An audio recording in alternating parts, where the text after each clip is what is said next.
সূর্য নাই, চাঁদ নামের চাঁদ নাই, গ্রহ নামের গ্রহ নাই। যখন দুনিয়াটাই নাই তখনও আমি কোরআন ছিলাম। কোরআন ছিলে কোথায়? কোরআন বলে আমি এই আলমে ছিলাম না, আমার বাড়ি লৌহে মাহফুজে আমি তখন থেকে ছিলাম। তা আপনি একটু ভেবে দেখেন, কোরআন ছিল লৌহে মাহফুজে, বাবা আদম চলে আসলো, আমার কোরআন আসতে পারে নাই। হযরতে নূহ আলাইহিস সালাম চলে আসলো, আমার কোরআন আসতে পারে নাই। হযরতে ইউসুফ আলাইহিস সালাম চলে আসলো, আমার কোরআন আসতে পারে নাই। হযরতে মূসা আলাইহিস সালাম চলে আসলো, আমার কোরআন আসতে পারে নাই। হযরতে ইব্রাহিম আলাইহিস সালাম চলে আসলো, আমার কোরআন আসতে পারে নাই। হযরতে ঈসা আলাইহিস সালাম চলে আসলো, কিন্তু আমার কোরআন দুনিয়াতে আসতে পারে নাই। তো আপনি কোরআনকে জিজ্ঞেস করেন, কোরআন তাওরাত যদি আসতে পারে, ইনজিল যদি আসতে পারে, জবুর যদি আসতে পারে, 100 সহিফা যদি আসতে পারে, তুমি আসো নাই কেন? কারণ তাওরাত তো আল্লাহ পাঠিয়েছে, জবুর তো আল্লাহ পাঠিয়েছে, ইনজিল তো আল্লাহ পাঠিয়েছে, 100 কিতাব এটাও পাঠিয়েছেন কে? কোনো সন্দেহ আছে? তো যেই আল্লাহ তাওরাত জবুর ইনজিল দিতে পারে, সেই আল্লাহ কি কোরআন দিতে পারে না? পারে। এখন কোরআনকে জিজ্ঞেস করেন আসো নাই কেন, তখন কোরআন বলবে আসতে পারি নাই কেন। আমারে জিজ্ঞেস না করে যিনি আমাকে পাঠিয়েছেন ওই আল্লাহকে জিজ্ঞেস করো। তখন আমরা জিজ্ঞেস করলাম, মালিক তাওরাত যদি আসতে পারে, ইনজিল যদি আসতে পারে, জবুর যদি আসতে পারে, 100 সহিফা যদি আসতে পারে, আমার কোরআন আসতে পারে নাই কেন? তখন আল্লাহ ডাক দিয়ে বললেন, বান্দা কথাটা সঠিক, এই কোরআন কেন আসতে পারে নাই আমি আল্লাহ উত্তর দিচ্ছি। যদি এই কোরআনকে পাহাড়ের উপর নাজিল করতাম, পাহাড় তুলা তুলা হয়ে যেত। এই কোরআনকে যদি পাথরের উপর নাজিল করতাম, পাথর চূর্ণ বিচ্ছিন্ন হয়ে যেত। এই কোরআনকে যদি গাছের উপর নাজিল করতাম, গাছ বিলীন হয়ে যেত। এই কোরআনকে যদি সমুদ্রের উপর নাজিল করতাম, সমুদ্র অস্তিত্বহীন হয়ে যেত। তাওরাত এসেছে তুরে সাইনার উপর, ইনজিল এসেছে একটা বিশাল পাথরের খণ্ডের উপরে, জবুর এসেছে সমুদ্রের কিনারায়, কিন্তু কোরআনকে নেওয়ার মতো পাহাড় নাই, পাথর নাই, গাছ নাই, সমুদ্র নাই। তখন আপনি আল্লাহকে জিজ্ঞেস করেন, মালিক কোরআন আসলো কেমনে? তখন আপনার আল্লাহ বলছেন, কাদ জাআকুম মিনাল্লাহি নূর। যখন 570 খ্রিস্টাব্দে মা আমেনার করে তোমার নবী চলে এসেছে, কোরআন আর লৌহে মাহফুজে থাকতে পারে নাই। এটা পাহাড়ে নয়, পাথরে নয়, গাছে নয়, ওয়া কিতাবুম মুবিন, লৌহে মাহফুজের কোরআন ডাইরেক্ট তোমার নবীর বক্ষ মোবারকে চলে এসেছে। তাহলে নবী আসার পর কোরআন, কথা ঠিক না? নবী আসার আগে কি কোরআন আসছে? কারণ কোরআন নেওয়ার মতো কিছুই নাই। আল্লাহ বলছেন, আলাম নাশরাহ লাকা সাদরাক। হাবিব, যেই কোরআন পাহাড় নিতে পারে নাই, যেই কোরআন পাথর নিতে পারে নাই, যেই কোরআন কোনো গাছগাছালি নিতে পারে নাই, যেই কোরআন আটলান্টিক মহাসাগর নিতে পারে নাই, আপনার বক্ষকে কি আমি প্রশস্ত করে দেই নাই? এত বড় প্রশস্ত করে দিয়েছি, 30 পারা কোরআন আপনি নবীর বক্ষ মোবারকে চলে এসেছে। আল্লাহ বলেন, আলাম নাশরাহ লাকা সাদরাক। হাবিব, মানুষ ডাক্তার হয় যিনি, উনি ইঞ্জিনিয়ার হতে পারে না। যিনি ইঞ্জিনিয়ার হয় উনি লয়ার হতে পারে না। যিনি লয়ার হয় উনি বক্তা হতে পারে না। যিনি বক্তা হয় উনি মন্ত্রী হতে পারে না। যিনি মন্ত্রী হয় উনি রাষ্ট্রপতি হতে পারে না। আল্লাহ বলে, আলাম নাশরাহ লাকা সাদরাক। হাবিব, সকল নলেজ আমি কি আপনার বক্ষ মোবারকে দেই নাই? আল্লাহ বলছেন, আলাম নাশরাহ লাকা সাদরাক। যদি বলেন আপনি হুজুর কোলাকুলি করেন, আমি কয়জনকে বুকে নিতে পারবো? বেশি হলে 1000 মানুষকে বুকে নিতে পারবো, বেশি হলে 2000 মানুষকে বুকে নিতে পারবো, বেশি হলে 1 লাখ মানুষকে বুকে নিতে পারবো। এর চেয়ে বেশি মানুষকে বুকে নেওয়া সম্ভব হবে? হবে না, মারা যাবো আমি। কিন্তু আমার রসুল বলেন, কাল হাসরের ময়দানে 120টা লাইন হবে। কয়টা লাইন? 120। শুরু কোন জায়গায়, শেষ কোন জায়গায়, এটা কল্পনায়ও বলা যায় না, স্বপ্নেও বলা যায় না। আমার রসুল বলেন, 120 লাইনের মাঝে 80টা লাইন আমি নবীর উম্মত দাঁড়িয়ে থাকবে। লাইন হবে কয়টা? 120। নবীর উম্মত হবে কয় লাইন? 80 লাইন। তার মানে 3 ভাগের 2 ভাগ কাল হাসরের ময়দানে আমার নবীর উম্মত দাঁড়িয়ে থাকবে। তো আল্লাহ বলছেন আলাম নাশরাহ লাকা সাদরাক, হাবিব আমি কি আপনার বক্ষকে বড় করে দেই নাই? ওই ৮০ লাইন উম্মত, মা কখনো মেয়েকে বুকে নিবে না, কাল হাসরের ময়দানে বাবা তার ছেলেকে বুকে নিবে না, বন্ধু বন্ধুর সাথে কোলাকুলি করবে না, এক মানুষ আর মানুষকে পরিচয় দিতে চাইবে না, যে স্বামী স্ত্রী মিলে একাকার হয়ে যায়, স্বামী স্ত্রীকে পরিচয় দিবে না, স্ত্রী স্বামীকে পরিচয় দিবে না। যখন সবার সম্পর্ক ছিন্ন হয়ে যাবে, আল্লাহ বলে আলাম নাশরাহ লাকা সাদরাক, হাবিব আপনার উম্মত অসহায় হয়ে যখন ৮০ লাইনে দাঁড়িয়ে থাকবে, আমি আপনার বক্ষকে এত বড় করে দিয়েছি, ৮০ লাইন উম্মত আপনি নবীর বক্ষ মোবারকে আশ্রয় পেয়ে যাবে। সেই জন্য কাল হাসরের ময়দানে বাবা বুকে নিবে না, মা বুকে নিবে না, বন্ধু বুকে নিবে না, কোনো আপন মানুষ বুকে নিবে না। যিনি আপনাকে বুকে টেনে এনে হাউজে কাউসারের পানি পান করাবে, উনি তো রহমতুল্লিল আলামিন। নবী পায়া আমরা কি দামি হয়েছি না অদামি হয়েছে? বিপদে যারে লাগে ওনার কথা স্মরণ করতে হয়, কথা ঠিক না? যার নুন খায় তার গুণ গাইতে হয়। সুতরাং তার প্লেট ছিদ্র করা এটা কোনোদিন কোনো মানুষের স্বভাব হতে পারে না। সেই জন্য আপনি ৩.৫ হাত কবরে চলে যাবেন। আজকে তো এখানে লাইট আছে, লাইট না থাকলে কি আপনারা আসতে পারতেন? আমি যদি অন্ধকারে বসে থাকতাম, যদি এখানে লাইট নাই, আমি চিল্লাচ্ছি, একটা মানুষ ধরে আনা কঠিন হয়ে যেত। লাইট আছে বিদায় আপনারা লাইন ধরে ধরে আসতে শুরু করেছেন। লাইট না থাকলে আমরা যখন ঘরে ঘুমাই, একলা ঘরে ঘুমাই, বড় হয়ে গেছি, যখন অন্ধকার কারেন্ট চলে যায় আমরা ভয় পেয়ে যাই। পাশে কেউ থাকলে নিজেকে বড় সেফ মনে হয়। আপনি কবরে চলে যাবেন, ৩.৫ হাত কবরে মাটি চাপা দিবে, সেখানে কোনো লাইট নাই, সেখানে কোনো আপন মানুষ নাই, সেখানে স্ত্রী নাই, সেখানে স্বামী নাই, সেখানে মা নাই, সেখানে বাবা নাই। আপনাকে একলা ছেড়ে দিয়ে কবরস্থান থেকে সবাই চলে যাবে। যখন আপনি কবরে শুয়ে যাবেন, হাদিস বুখারী শরীফ বলছেন ফাজ্জা মালাকান, ২ জন অপরিচিত ফেরেশতা চলে আসবে, যাদেরকে আমরা মুনকার নাকির বলে থাকি। জীবনে কোনোদিন দেখি নাই, কবরে দেখা হবে। কিন্তু দেখতে কিরকম? আমার রাসূল বলেন ভয়ঙ্কর, আসওয়াদান, পুরাটাই কালো, হাতের মধ্যে লাঠি, দেখলেই ভয়ঙ্কর মনে হবে। ওই অন্ধকার আঁধার কবরে ওনারা এসে একজন ডানে ধরবে, একজন বামে ধরবে, ফাইয়ুকইদানিহি, আমাদেরকে বসাবে। ওই অন্ধকার কবরে যখন ২ জন আপনারা ধরবে, ডানে আর বামে, আপনি আতঙ্কিত হয়ে যাবেন, চিল্লায়া উঠে বলবেন মা।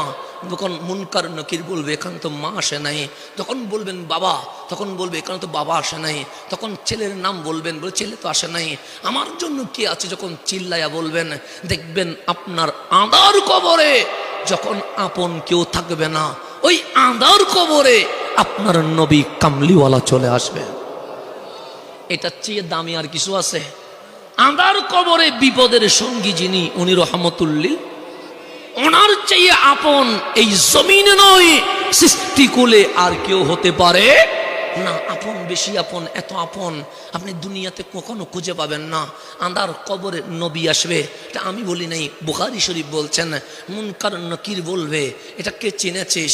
তখন জিজ্ঞেস করা হবে মা কুনতা তাকুলু ফি হাক্কি হাযার রাজুল লি মুহাম্মদ সাল্লাল্লাহু আলাইহি ওয়াসাল্লাম, যে তোমার কবরে মা আসে নাই, বাবা আসে নাই, কোনো বন্ধু আসে নাই, যিনি এসেছেন ওনার নাম মুহাম্মদ সাল্লাল্লাহু আলাইহি ওয়াসাল্লাম।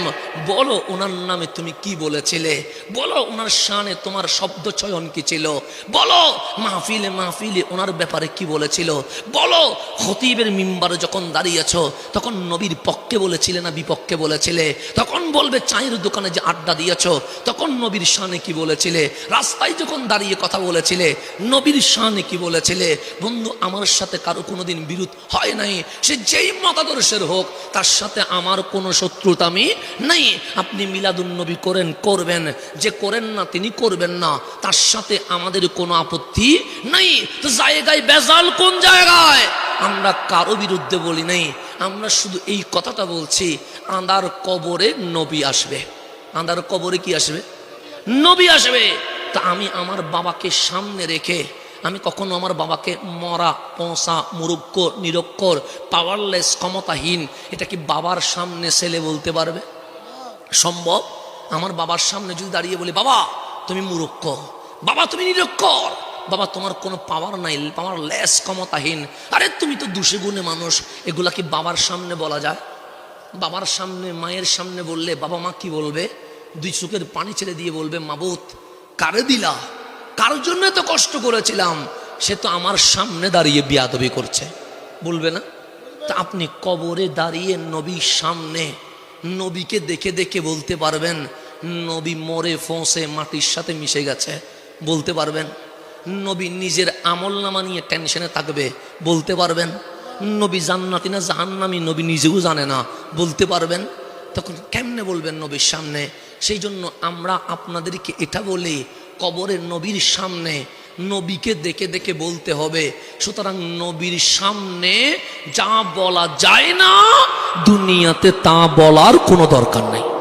আর কোনো ঝামেলা আছে এখানে? কারো বিরুদ্ধে কিছু বলছি না, এই কথাটা বলছি। আপনি দেখেন হিসাব 5 বছরের আমার মাহফিল খুলে দেখেন, আমি কখনো কারোর নাম নিয়ে কিছু বলি নাই, আমি শুধু এই কথাটা বলেছি, কবরের নবী আসবে, এতে কোনো সন্দেহ আছে? বুখারী শরীফে আছে, আপনি বুখারী শরীফ অত অস্বীকার করার কোনো সুযোগ নাই। বুখারীতে আছে কবরের নবী আসবে, নবীর সামনে দাঁড়িয়ে আপনাকে বলতে হবে দুনিয়াতে আপনি নবীর ব্যাপারে কি বলেছেন। তো আমি আপনাকে নিষেধ করেছি এটা, কবরে যেটা নবীর সামনে বলতে পারবে না সেটা দুনিয়াতে বলার কোনো দরকার। আমার কবর আমি কি হিসাব দিব, আমার মিজানে আমি কি হিসাব দিব, এটা নিয়ে আমার টেনশনে বিভোর, আমি আপনাকে নিয়ে কথা বলবো, এই সময় কি মুসলমানে থাকতে পারে? না, আমি শুধু আপনাদেরকে সেভ করার জন্য বলেছি। আল্লাহ যেন আমাদেরকে বুঝার তৌফিক দান করে। কারো বিরোধিতাই নেই আমাদের, সমস্যা নেই, আমরা আহলে সুন্নাত ওয়াল জামাত, আমরা কারো বিরুদ্ধে নয়। আমরা যেখানে বসি সেখানে দয়াল নবীর শানে কথা বলি। কেন?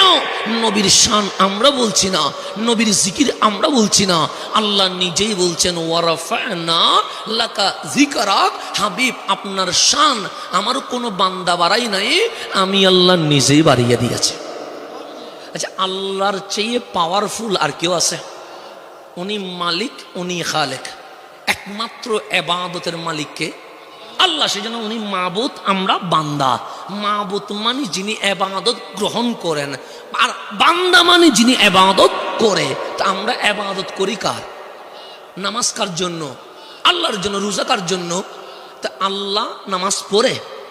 নামাজ আমি পড়ি, কিন্তু আল্লাহ নামাজ পড়ে না। আল্লাহ রোজা রাখে না। আল্লাহ হজ করে না। আল্লাহ যাকাত দেয় না। এখন আপনি আল্লাহরে জিজ্ঞেস করেন, মালিক আকিমুস সালাত বলে আমাদেরকে নামাজে লাগাইয়া দিলা, আতুজ যাকাত বলে যাকাতে লাগাইয়া দিলা, কুতিবা আলাইকুমুস সিয়াম বলে রোজাতে লাগাইয়া দিলা, আতিমুল হজ বলে হজের মতো কষ্টদায়ক ইবাদত ফরজ করে দিলা, আর তুমি নিজেই পড়লা না। তখন আল্লাহ বলবে, বান্দা, মাবুদ আর বান্দার মধ্যে পার্থক্য আছে। তোরা নামাজ পড়িস আল্লাহর জন্য, আল্লাহ নামাজ পড়লে কার জন্য পড়বে? আল্লাহর তো কোনো শরীক নাই। তাহলে বান্দার কাজ ইবাদত করা, মাওলার মানসা বান্দার ইবাদত কবুল করা। কথা ঠিক না? আল্লাহর যদি মন চাই কবুল করবে, মন না চাইলে কবুল করবে না। আমার নামাজ আল্লাহ কবুল করবে কি করবে না, এটা কার দায়িত্ব? যদি কবুল না করে আমার কিছু করার আছে? নাই। পছন্দ হয় না, আল্লাহ যদি বলে পছন্দ হয় নাই। আপনি যে কোম্পানিতে চাকরি করেন, আপনি কোম্পানির জন্য একটা ড্রেস বানালেন, উনি পছন্দ করে নাই, উনি আস্তে করে ক্রস চিহ্ন দিয়ে দিয়েছে, আমার আপনার কিছু বলার সুযোগ আছে? না, আমার মালিক পছন্দ করে নাই। তো আমরাও নামাজ, রোজা, হজ, যাকাত এগুলো আদায় করি কেন? কারণ না করলে জাহান্নামে যেতে হবে।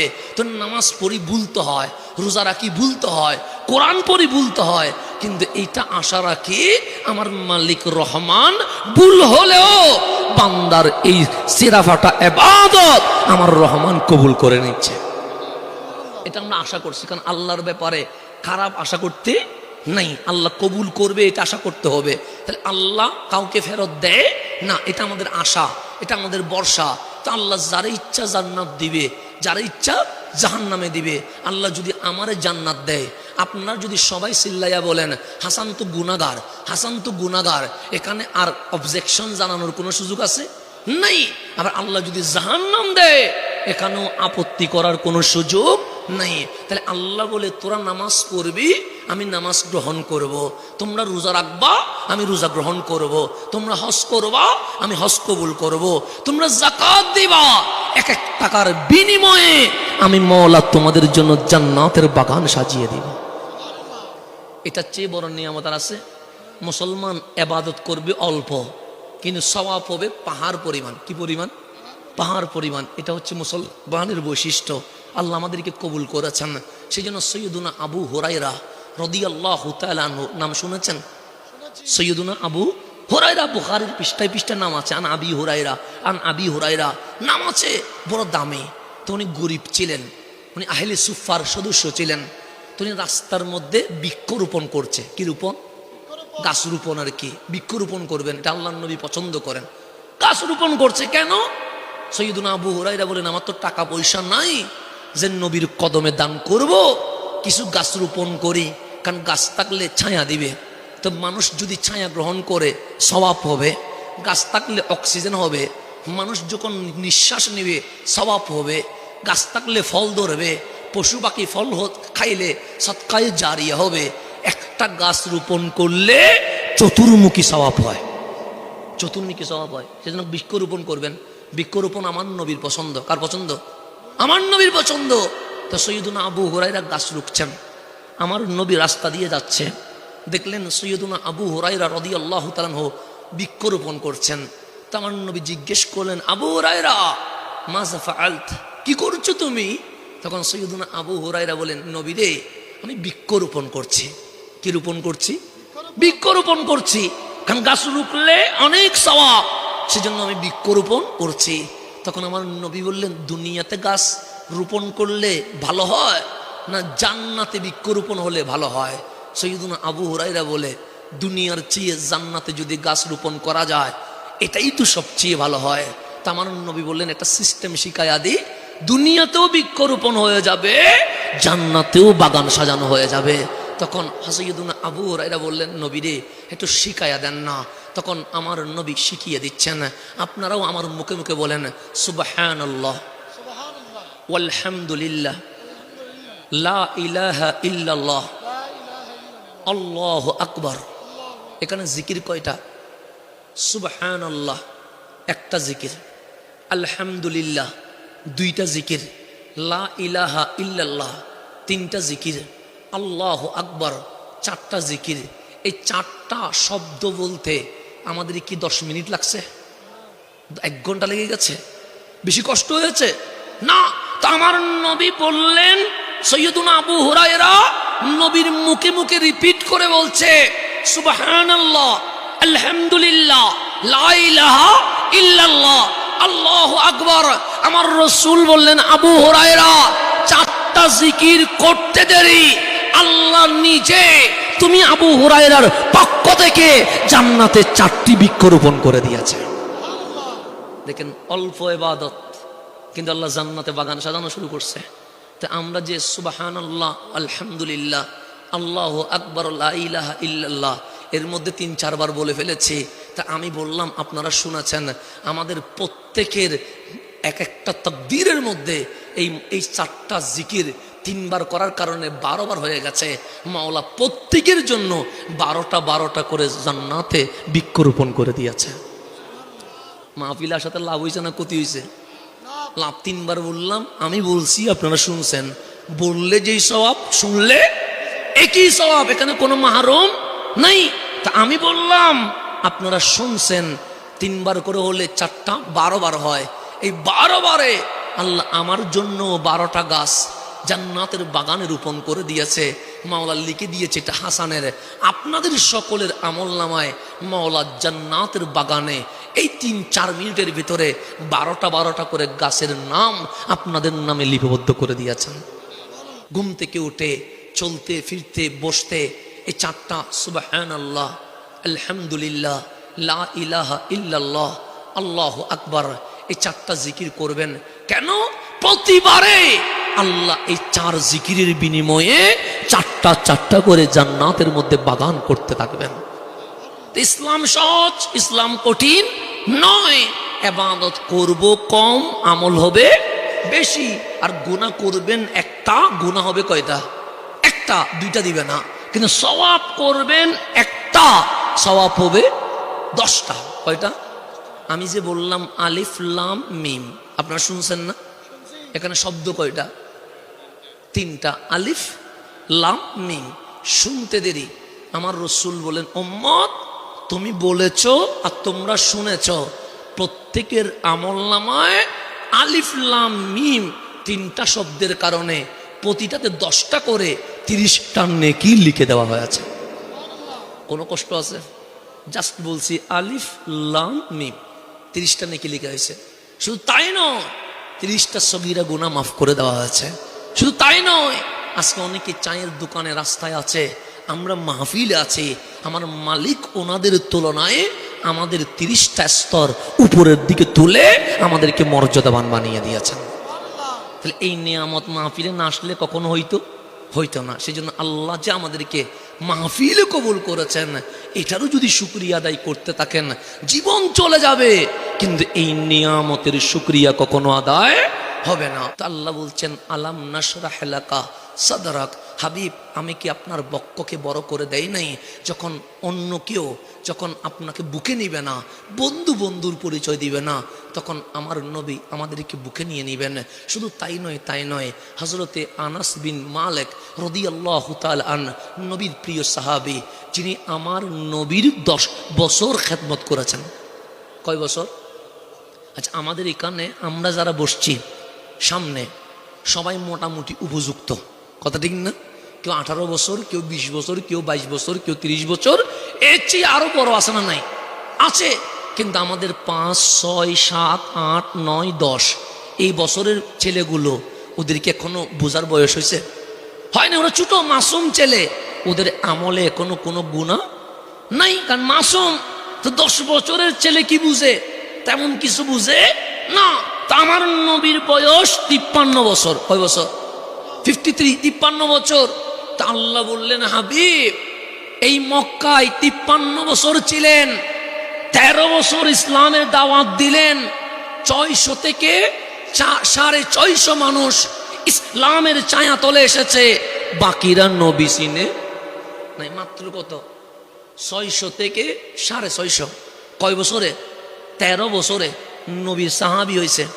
আর আমরা দেখেন 5 বছর মাহফিল করছি, মানুষ 10-12 জন হইলে কথা বলতে কষ্ট হয়ে যায়। আর আমার নবী 13 বছর লাগাতার দাওয়াত দিয়েছেন। আমাদের মতো গাড়িতে এসে নয়, রাস্তায় রাস্তায়, মুড়ে মুড়ে, দোকানে দোকানে, বাজারে বাজারে, পাহাড়ে, সমুদ্রের সেই পিছে গিয়ে গিয়ে নবী দাওয়াত দিয়েছেন। 13 বছর দিন রাত পরিশ্রম করে আমার নবী গণে দেখে মুসলমানের সংখ্যা 600 থেকে মাত্র 650। আল্লাহ বললেন, হাবিব মক্কায় আর টাকার দরকার নাই। আমার রসুল বললেন, কেন? সে তারা আপনাকে পাথর মারে, তারা আপনার গায়ে উটের বুড়ি তুলে দেয়, তারা আপনাকে পাগল বলে, তারা আপনার সামনে সাহাবীদেরকে শহীদ করে। যারা চিনে না তাদের সাথে আর সময় কাটানোর দরকার নাই। আপনি নবী মদিনায় চলে যান। কোথায় চলে যান? মদিনায়। কেন? সেখানের মানুষ আপনাকে তাজিম করবে, সেখানের মানুষ আপনাকে সম্মান করবে, সেখানের মানুষ আপনি নবীরে পায়া বড় খুশি হবে। সেই জন্য মদিনা ইয়াসরাব ছিল, নবী কদম রাখতে দেরি, আর ইয়াসরাব নাই, এটা মদিনাতুল মুনাওয়ারা হয়ে গেছে। তো নবী আসবেন অ্যালাউন্স হয়ে গেছে। তখন তো আর ফেসবুক, ইউটিউব এত কিছু নাই, লাইটিং এগুলো নাই, কিন্তু মদিনায় সংবাদ পৌঁছে গেছে আমার নবী ও চিরেই মদিনায় আসবে। কোথায় আসবে? মদিনায় আসবে। তাহলে একটু গভীরভাবে খেয়াল করবেন, আমার নবীর 53 বছর বয়স। কয় বছর বয়স? তা আল্লাহ হুকুম দিলেন, হাবিব আপনি আর মক্কায় থাকবেন না, চলে যাবেন কোথায়? মদিনায়। এখন অ্যালাউন্স চলে গেছে, রসুল আসবে মদিনায়। আমার নবীটাও কেমন নবী, যদি আমি দেখি এখানে বিপদ, আমি আগে নিজেকে সেভ করব, এরপর আপনাদের কথা ভাববো। কারণ নিজে বাঁচতে না পারলে অন্যদেরকে বাঁচানো সম্ভব। তো আমার নবী জানে মক্কায় বিপদ, যে কোনো মুহূর্তে গর্দান 2 ভাগ হয়ে যাবে, কিন্তু রসুলটা উম্মতের প্রতি কত দয়া। আমার নবী সাহাবায়ে কেরামকে ডেকে বলছেন, সাহাবী তোমরা মক্কা ছেড়ে আগে মদিনায় চলে যাও, তোমাদের যাওয়া শেষ হলে আমি নবী সবার শেষে মদিনায় আসব। কেমন? আর নবী জানে মক্কায় বিপদ, কিন্তু আমার রসুল বললেন তোমরা সাহাবায়ে কেরাম চলে যাও। সৈয়দুনা বেলাল বলেন না, আপনি নবীকে বিপদে রেখে আমরা যাব না। ফারুক আজম বলছেন না, আমার রসুল বললেন আল আমার ফাওকাল আদাব, আদেশ মান্য করা এটা আদবের উপরে, আমি নবীর হুকুম মানা এটা ঈমান। সুতরাং আমি নবী বলেছি চলে যেতে হবে, এখানে আর আওয়াজ করার কোনো সুযোগ নাই, চলে যাও। এখন চলে যাওয়ার সময় রসুল বললেন, দুইজনকে ডাকলেন, আবু বকর তুমি থাকবা, আলী তুমিও থাকবা। কয়জনকে রাখলেন? দুইজন, আর সবাই পাঠিয়ে দিলেন। এখন মক্কায় শুধু আছে তিনজন, আমার নবী রহমতুল্লিল আলামিন সৈয়দুনা সিদ্দিকে আকবর আর মাওলা আলী। এখন হিজরতের সময় চলে এসেছে, রসুল ডাক দিলেন, আবু বকর আলী চলে এসো। সৈয়দুনা সিদ্দিক আকবর চলে আসলেন, মাওলা আলীও চলে আসলেন। আমার নবী বললেন, আবু বকর সবাইরে পাঠাইয়া দিলাম, তোমারে রেখে দিলাম কেন? একবারও তো জিজ্ঞেস করলা না।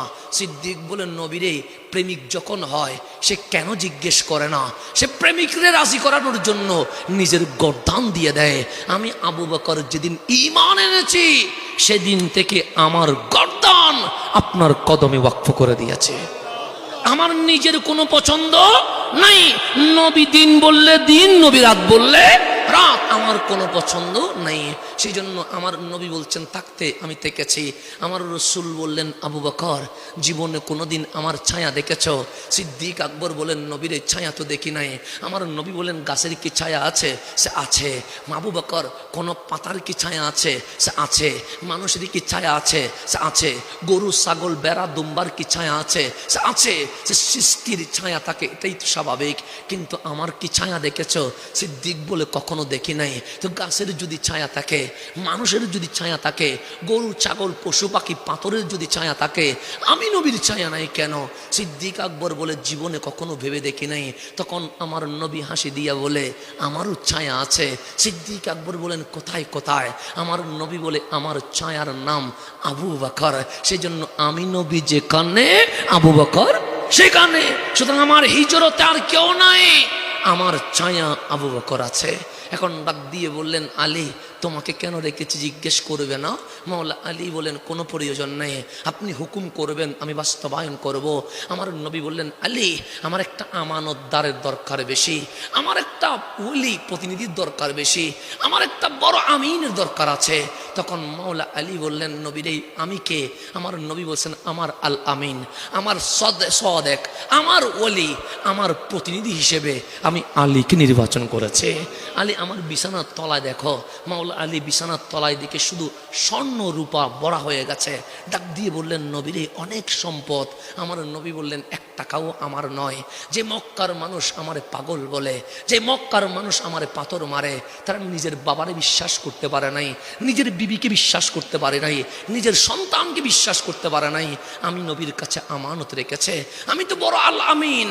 আমি এখন চলে যাচ্ছি, তাদের সম্পদগুলো পৌঁছানো দরকার, কিন্তু এই সময়ে আমি নবীর পক্ষে পৌঁছিয়ে দেওয়া সম্ভব নয়। আলীর নাম লেখা আছে, সবার নাম ধরে ধরে লেখা পড়ে সবার আমানত কালকে পৌঁছায়া দিও।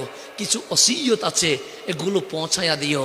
কাল সকালে আমানত পৌঁছানোর পর তুমি আলী মদিনায় চলে আসিও।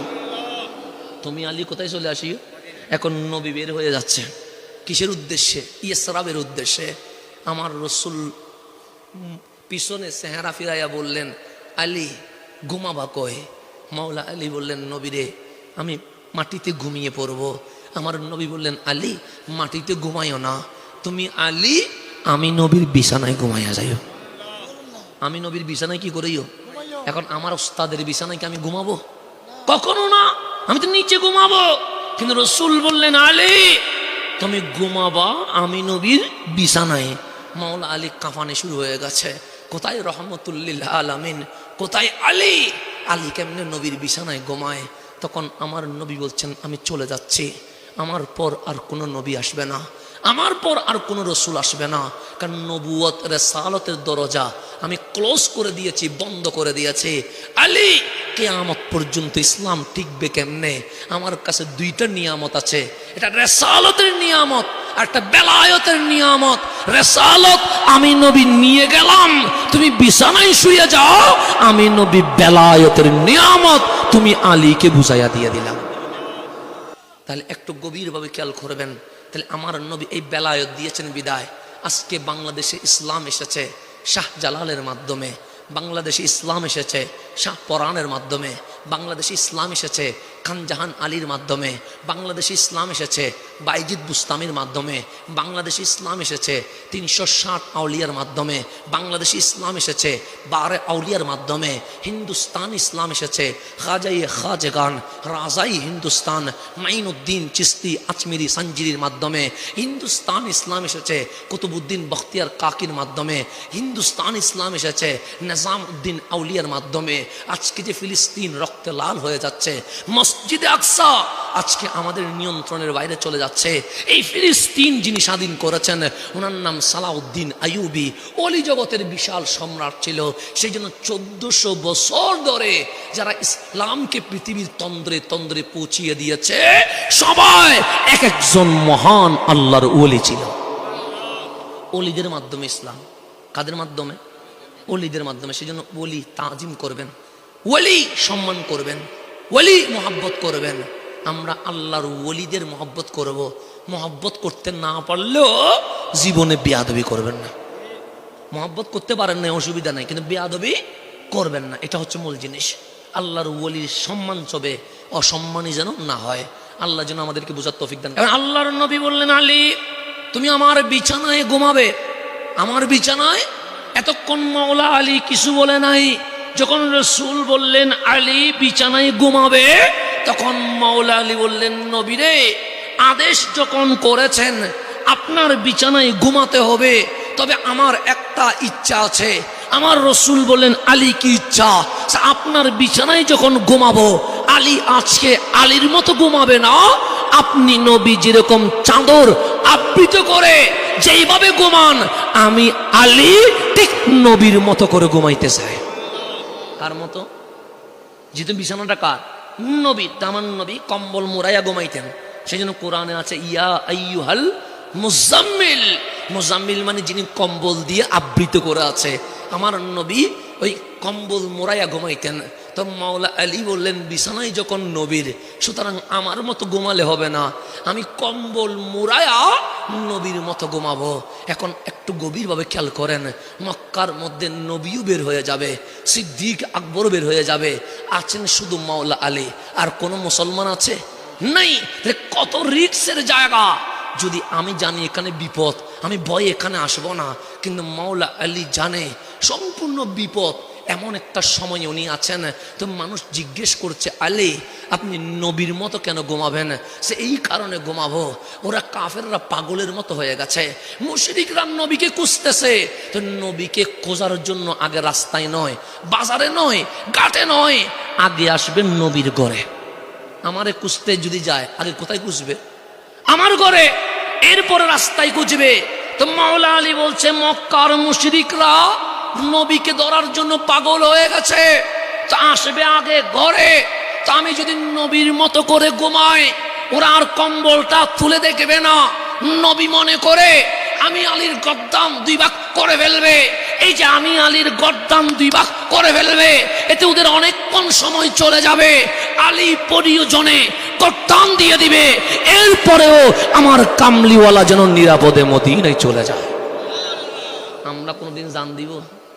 মাওলা আলী বলছেন, আমি নবীর মতো ঘুমাচ্ছি, এই কারণে মুশরিকরা ঢুকে আমাকে নবী মনে করে কুপিয়ে কুপিয়ে টুকরো টুকরো করে ফেলবে। তো অনেকক্ষণ সময় তো এগুলো তো চলে যাবে, তোর মধ্যে আমার নবী নিরাপদে মক্কা ছেড়ে চলে যেতে পারবে। দেখেন কেমন আশেক ছিলেন, কেমন প্রেমিক ছিলেন, নবীর জন্য কেমন দেওয়ানা ছিলেন। এদের নাম ছিল সাহাবী, এদের নাম ছিল আওলাদে রসুল। সেই জন্য সাহাবায়ে কেরামকেও তাজিম করতে হবে, আওলাদে রসুলকেও সম্মান করতে হবে। কথা ঠিক না? এখন আসলে সামনের দিকে চলে, আমার নবী বের হয়ে যাচ্ছে। তা আমার নবী যখন দরজা খুললেন, দেখলেন 40 জন মুশরিক, তাও যেমন তেমন নয়, সবাই মক্কার বড় বড় ক্ষমতাধর, আবু জাহেলের মতো মানুষ, আবু লাহাবের মতো মানুষ, উতবা সাইবার মতো মানুষ, তরবারি ঝনঝন ঝনঝন করছে। আবু জেহেল বলছেন বের হলে এক কুফ দিয়ে 2 ভাগ করে ফেলবো। আমার নবী দেখলেন পরিস্থিতি ভালো নয়, তখন বললেন আবু বকর পিছনে যাও, আমি নবী হ্যান্ডেল করছি। সিদ্দিক আকবর বুঝে গেছে সামনে বড় বিপদ আছে, তখন ডাক দিয়ে বললেন নবী রে আমারে সামনে এগায়া দেন, আমি আপনি নবীর জন্য জান কোরবান করে দেব। আমার নবী বললেন আজকে জান দেওয়ার দরকার নাই, কারণ এই ইসলাম প্রতিষ্ঠার জন্য আমার আবু বকরের বড় দরকার আছে, তুমি পিছনে থাকো, আমি হ্যান্ডেল করছি।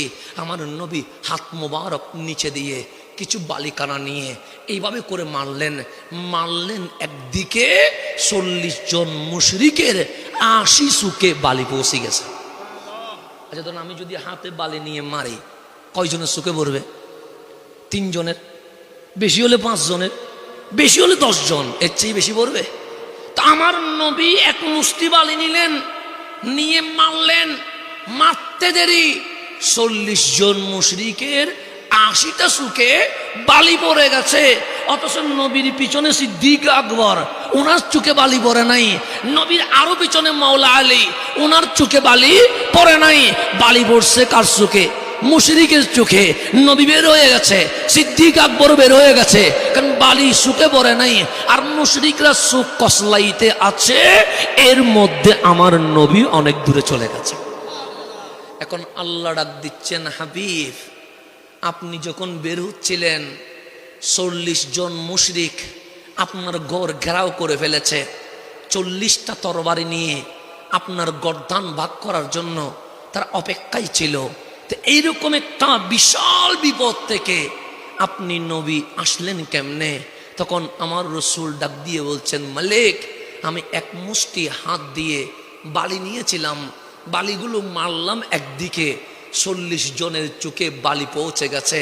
তখন আল্লাহ ডাক দিয়ে বললেন হাবিব না না না, মা রামাইতা ইজ রামাইতা ওয়ালাকিন্নাল্লাহ রামা, হাতটা আপনার ছিল কিন্তু আপনি মারেন নাই, আমি আল্লাহ নিজেই মেরে দিয়েছি।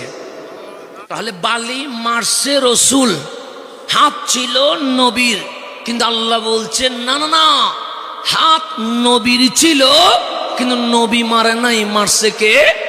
আল্লাহ। তো এখন আমি যদি পাথর মারি বলি আমি মারি নাই আল্লাহ মারছে, ইমান থাকবে? ইমান থাকবে? শিরিক হয়ে যাবে। কারণ হাত কার? আমার। আমি যদি সালাম দিই সওয়াব, পাথর মারলে গুনাহ, এটা অবশ্যই, এর কোনো সন্দেহ নাই। তাহলে হাতও আমার, কর্মফলও আমার, কিন্তু হাত ছিল নবীর। আল্লাহ বলেন নবী মারে নাই, আমি আল্লাহ মারছি। মুখ ছিল নবীর, আল্লাহ বলেন নবী বলে নাই, আমি বলেছি। তাহলে নবী আর আমি জীবনে কোনোদিন এক হইতে পারবো? এটা বোঝানোর জন্য বারবার বলি নবীকে আমাদের কাতারে আনিয়েন না। নবীরও ঠোঁট আছে, কথাগুলো নবীর নয়, কথাগুলো আল্লাহর। নবীরও হাত আছে, কাজগুলো নবীর নয়, কাজগুলো কার? আল্লাহর। এগুলো বুঝলে আর জীবনে কোনোদিন আমরা ভুলেও বেয়াদবি করব না। তাহলে আল্লাহ নামাজ পড়ে না, আল্লাহ রোজা রাখে না, আল্লাহ হজ করে না, আল্লাহ যাকাত দেয় না। কেন? কারণ ইবাদতের মালিক আল্লাহ, আল্লাহ কারো ইবাদত করবে না। লা শরীক আল্লাহ, আল্লাহর কোনো শরীক নাই। এখন আল্লাহরে জিজ্ঞেস করেন মাওলা, আমাদের যেরকম বউ বাচ্চা আছে, আপনার কোনো সংসার আছে? আল্লাহ বলে লাম ইয়ালিদ ওয়ালাম ইউলাদ, মানুষের যৌন চাহিদা আছে, আমি মালিকের কোনো যৌন চাহিদা নাই। তোমাদের সংসার আছে, আমার কোনো সংসার নাই। মাওলা আমাদের কিদা লাগে, আমরা খাওয়া দাওয়া করি, আপনি কি খান? আমার আল্লাহ বলে তোদের কিদা লাগে, তোরা খাবারের প্রতি মুহতাজ, আমি আল্লাহ খাবারের প্রতি মুকাফিক্কি নয়, সুতরাং আমার খাওয়া দাওয়ার কোনো দরকার নাই। মাওলা তুমি ঘুমাও, আল্লাহ বলে তোমরা ক্লান্ত হও, সেজন্য তোমাদের ঘুমের প্রয়োজন আছে, আমি আল্লাহর ঘুমানোর কোনো দরকার নাই। আল্লাহ নামাজও পড়ে না, আল্লাহ ইবাদতও করে না, আল্লাহ খায় না, আল্লাহ সংসার করে না, আল্লাহ ঘুমাই না, তো আল্লাহ তুমি করো কি? মালিক একটা মসজিদ বানাইতে আমাদের 3-4 বছর লাগে, একটা বিল্ডিং বানাইতে আমাদের 5-6 বছর লাগে, একটা ব্রিজ করতে আমাদের 10-12 বছর লাগে। নিশ্চয়ই আপনার জমিন আসমান এগুলো করতে অনেক সময় লাগছে। আল্লাহ বলেন না না, বান্দার সময় লাগে, আমি আল্লাহ সময়ের মালিক, আমি জাস্ট বলি কোন হয়ে যা, ফায়াকুন, অটোমেটিক হয়ে যায়। তো আল্লাহর কোনো সময়ও লাগে না। মালিক তুমি তো অল টাইম ফ্রি, করো কি? আল্লাহ বলে আমি খাইও না, ঘুমাইও না, সংসারও করি না, তবে একটা কাজ করি। মাওলা তুমি কি কাজ করো? আল্লাহ বলেন ইন্নাল্লাহা ওয়া মালাইকাতাহু ইউসাল্লুনা আলান নবী, আমি আল্লাহ রহমতের ফেরেশতাদেরকে নিয়ে আমার হাবিবের দরুদ সালামের মাহফিল করে থাকে। আল্লাহ আল্লাহ করতে আছেন, আমি করছি নবীর মাহফিল। আজকে আপনি নবীর মাহফিল নিয়ে আপনি বিরোধিতা করছেন। আল্লাহ বলছে আমি কিছুই করি না। আল্লাহর জিকির তো আমরা করি, আল্লাহ কি নিজে জিকির করে না? আল্লাহ বলছে ইউসাল্লুনা আলান নবী, আমি আল্লাহ কোনো কাজই করি না। আমি অতীত, বর্তমান, ভবিষ্যৎ অল টাইম আমার ফেরেশতাদেরকে নিয়ে শুধু আমার নবীর সালাতের মাহফিল করে, আমার নবীর দরুদের মাহফিল করে, আমার নবীর তাসকারা মাহফিল করে, আমার নবীর স্মরণের মাহফিল করে। তাই নবীর মাহফিল কোনো বান্দা করে নাই। নবীর মাহফিল সর্বপ্রথম যিনি নবীকে বানিয়েছেন ওই আল্লাহ নিজে শুরু করে দিয়েছে। তো নবী দামি না অদামি? দামি। বেশি না কম? বেশি। যেমন এখানে হুজুর আছেন, আপনাদের খতিব, কোনো সন্দেহ আছে? নাই। এখন আমরা এশারের নামাজ পড়েই তো নামাজ মাহফিল শুরু করেছি। তাহলে এশারের আগে তো মাহফিল হয় নাই, হয়েছে কোথায়? এশারের পরে। এখন আসেন, আপনারা যারা নামাজ পড়ে এসেছেন, কারণ এশারের টাইম এখনো আছে, রাত 3টা পর্যন্ত থাকবে, কথা ঠিক না? ঠিক। এর মধ্যে যারা পেরেছেন তারা এখন পড়ে ফেলেছেন, যারা পারেন নাই তারা 10টায়, 12টায়, 1টায়, 2টায় এরকম করে পড়বেন। যেমন আমাদেরও মাঝে মাঝে এশারের নামাজ রাত 2টায় পড়তে হয়, রাত 1টায় পড়তে হয়, কারণ মাহফিলে এসে গেছে, টাইম হয়ে গেছে, আমাকে উঠে যেতে হয়েছে, এশারের নামাজ পড়তে পারি নাই। আবার এক থেকে দৌড়ে আরেকটা মাহফিল ধরতে হয়েছে, এশারের নামাজ পড়তে পারি নাই, রাত 1টা বেজে গেছে। এখন এশারের নামাজকে আল্লাহ মাফ করে দিবে? আল্লাহ কি বলবে 2টা মাহফিল করছিস বান্দা, তুমি নামাজ মাফ করে দিছি? এটা বলবে? বলবে না। নামাজ কোনো মাফ নাই। রাত 1টা হোক, 2টা হোক, আমাকে অবশ্যই এশারের নামাজ আদায় করতেই হবে। নামাজ কোনো মাফ নাই। আল্লাহ দাঁড়াই পড়তে পারো নাই, বসি বড়, বসি পড়তে পারো নাই, শুয়ে বড়, হাত পা লাড়তে পারো নাই, ইশারাই বড়, কিন্তু এরপরেও নামাজ মাফ নাই। পানি ধরতে পারো নাই, তাই এমন করো, এরপরেও তোমাকে কি করতে হবে? নামাজ পড়তে হবে। দেখেন নামাজকে আল্লাহ কত ভালোবাসে। আল্লাহ নামাজ মাফ করে নাই, কিন্তু আপনি যেইভাবে পড়তে পারলে আপনার সুবিধা হবে আল্লাহ সেইভাবে সুযোগ করে দিয়েছেন। সেই জন্য রোজার কাফারা আছে, নামাজের কোনো কাফারা নাই। রোজার কাফারা আছে, অসুস্থতার কারণে রোজা রাখতে পারেন নাই, কাফারা আছে। নামাজের কোনো কাফারা নাই। কেন? নামাজ আপনি যদি ঘুমাইয়াও থাকেন, মানে আপনি প্যারালাইজ, হাত পা লাড়তে পারতেছেন না, অন্তত যদি আপনার ব্রেইন থাকে, আপনার নলেজ যদি কাজ করে, আপনাকে ইশারার মাধ্যমে নামাজ আদায় করতে হবে। এরপরেও নামাজ কি নাই? মাফ নাই। আল্লাহ যেন আমাদেরকে নামাজটা সঠিকভাবে আদায় করার তৌফিক দান করেন। আমার নবী নামাজকে এত পছন্দ করেছেন, এখনো আকিমুস সালাত কায়েম হয় নাই। নবী এখনো মেরাজ করে নাই। তো মেরাজের আগে তো নামাজ ফরজ হয় নাই, মেরাজের পরে নামাজ ফরজ হয়েছে। আম্মা জান খাদিজাতুল কুবরা রাদিয়াল্লাহু তাআলা আনহা বলছেন, নবীজি এখনো ইসলামের দাওয়াত দেন নাই, আমি খাদিজা নিজের চোখে দেখেছি নবী আমার ঘরে নামাজ শুরু করে দিয়েছেন। তাহলে আমরা নামাজ পড়েছি নামাজ ফরজ হওয়ার পরে, নবী নামাজ পড়েছে নামাজ ফরজ হওয়ার অনেক আগে, কত আগে কেউ বলতেও পারবে না। সেজন্য আম্মা জান মা আমেনা বলছেন, প্রত্যেকের ছেলে দুনিয়াতে আসে, আমার ছেলে দুনিয়াতে আসা মাত্রই সিজদার মধ্যে লুটিয়ে পড়ে গেছে। এটার নাম রহমতুল্লিল আলামিন। তাহলে একটু গভীরভাবে যেদিকে ছিলাম, তাহলে নবীর মাহফিল আমরা করি নাই, করছেন কে? এখন আমি এশারের নামাজের কথা বলছি। তাহলে হুজুর নামাজ পড়ালেন, আমরা যারা নামাজ পড়েছি তারা হুজুরের পিছনে পড়লাম। তো নামাজ মাহফিল যে কোনো একদিকে করলে হয়, এদিকের মাহফিল শুরু করলাম, আমি যদি স্টেজ ওই দিকে করতেন কোনো সমস্যা আছে? নাই। ডানে করলেও মাহফিল, বামে করলেও উত্তরে করলেও মাহফিল, দক্ষিণে করলেও, পূর্বে করলেও মাহফিল, পশ্চিমে করলেও, কিন্তু নামাজ পূর্বে উত্তরে দক্ষিণে পড়ার সুযোগ আছে? পড়বো কোন দিকে? পশ্চিমে। কেন? কাবা যেই দিকে নামাজ সেই দিকে। এটা নিয়ে কোনো মারামারি আছে? নামাজের প্রথম শর্ত হচ্ছে নিয়তের আগে ক্যাবলামুখী হতে হবে। ক্যাবলামুখী হওয়া ছাড়া নামাজ হবে?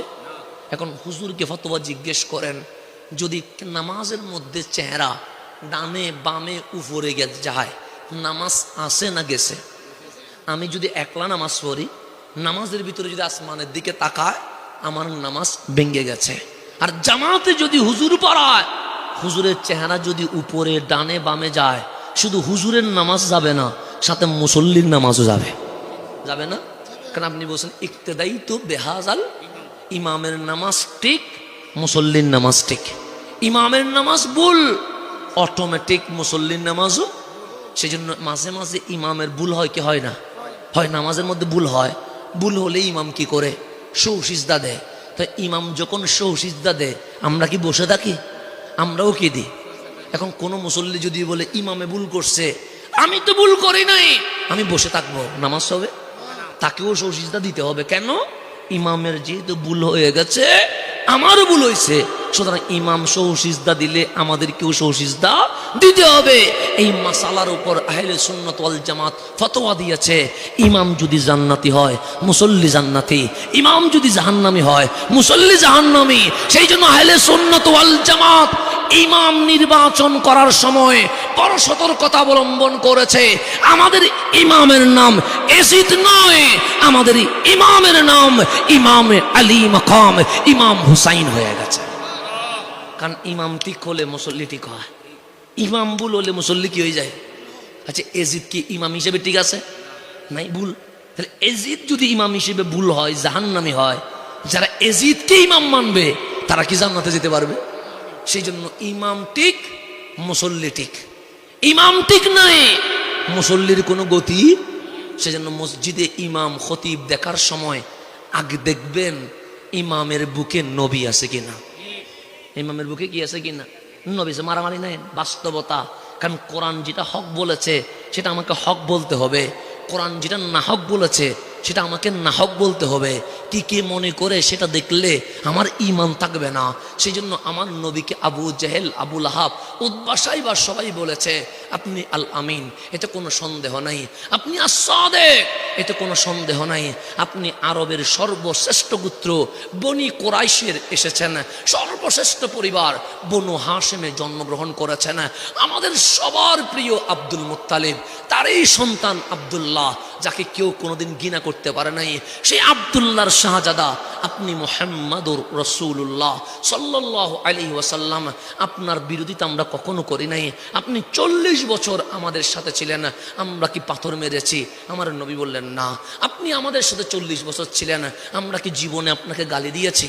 আমার নবী বললেন গালি দেন নাই। আমরা কি জীবনে আপনার বিরোধিতা করেছি? আমার নবী সে করেন নাই। তাহলে আবু জাহেল কেন করলাম?